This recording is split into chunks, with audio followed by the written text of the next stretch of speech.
हर मत मानो मंजिल पास है। गांव का 18 वर्षीय अर्जुन बचपन से ही गरीब परिस्थितियों में बड़ा हुआ था।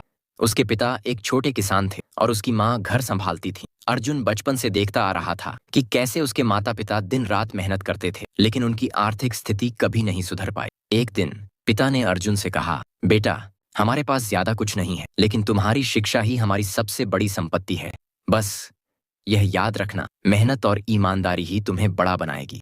अर्जुन ने उस दिन ठान लिया कि वह पढ़ाई करके अपने परिवार की हालत सुधार कर ही रहेगा।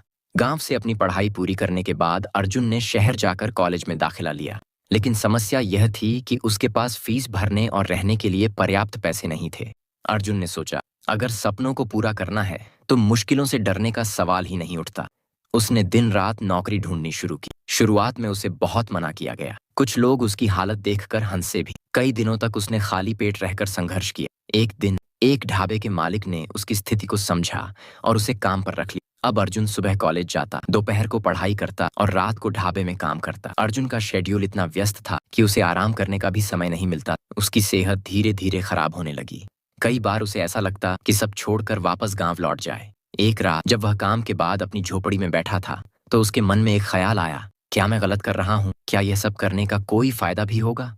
तभी उसे अपने पिता की बातें याद आईं। हर कदम पर मुश्किलें आएंगी, लेकिन यह तुम्हें रोकने के लिए नहीं बल्कि मजबूत बनाने के लिए है। अर्जुन ने ठान लिया कि चाहे कुछ भी हो जाए वह हार नहीं मानेगा। कॉलेज में एक दिन एक मोटिवेशनल सेमिनार हुआ। वहां अर्जुन के प्रोफेसर ने एक कहानी सुनाई। एक बार एक पर्वतारोही पहाड़ की चोटी पर पहुंचने वाला था। वह इतना उत्साहित हुआ कि उसने सोचा मंजिल अब बस थोड़ी दूर है, लेकिन जैसे जैसे वह चढ़ता गया उसे एहसास हुआ कि चोटी और भी दूर है। हर बार उसे लगता कि बस थोड़ी मेहनत और, लेकिन असल में उसे और संघर्ष करना पड़ा। प्रोफेसर ने कहा, यही जीवन है। हर मत मानो कि मंजिल पास है, क्योंकि असली संघर्ष वहां से शुरू होता है। मेहनत जारी रखो जब तक चोटी तक न पहुंच जाओ।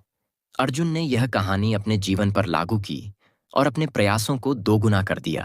अर्जुन ने अब केवल पढ़ाई और काम पर ही नहीं बल्कि खुद को और ज्यादा कुशल बनाने पर भी ध्यान देना शुरू किया। उसने कंप्यूटर की बुनियादी बातें सीखीं और एक ऑनलाइन कोर्स में दाखिला लिया। अब वह दिन में कॉलेज, रात में ढाबा और खाली समय में ऑनलाइन पढ़ाई करता। यह सब करते हुए भी उसने खुद को मानसिक और शारीरिक रूप से मजबूत बनाए रखा।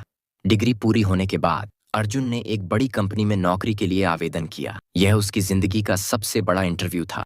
इंटरव्यू पैनल ने उससे कठिन सवाल पूछे और अर्जुन ने अपने अनुभव और ज्ञान के आधार पर सभी उत्तर दिए। लेकिन इंटरव्यू के अंत में एक सवाल ने उसे सोचने पर मजबूर कर दिया, अगर तुम्हें यह नौकरी न मिले तो क्या तुम हार मानोगे?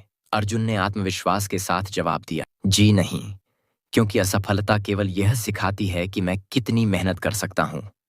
मैं फिर से कोशिश करूंगा जब तक सफल ना हो जाऊं। कुछ दिनों बाद अर्जुन को नौकरी में चयनित होने का फोन आया। यह सुनते ही उसकी आंखों से आंसू बह निकले। उसने अपने माता पिता को फोन किया और कहा, पिताजी, आपकी मेहनत रंग लाई। अब आपकी गरीबी के दिन खत्म हो गए। उस दिन अर्जुन ने सीखा कि लाखवा हार मत मानो, मंजिल पास है। इसका मतलब यह नहीं है कि आप रुक जाएं, बल्कि यह है कि हर कदम पर खुद को और मजबूत बनाएं। अर्जुन की कहानी हमें सिखाती है कि जिंदगी में असली मजा तब आता है जब आप हर मुश्किल को पार करके अपनी मंजिल तक पहुंचते हैं। संघर्ष हमें कमजोर नहीं करता, बल्कि हर बार और भी मजबूत बनाता है। याद रखें, मंजिल उन लोगों को ही मिलती है जो बीच रास्ते में हार मानने के बजाय चलते रहते हैं।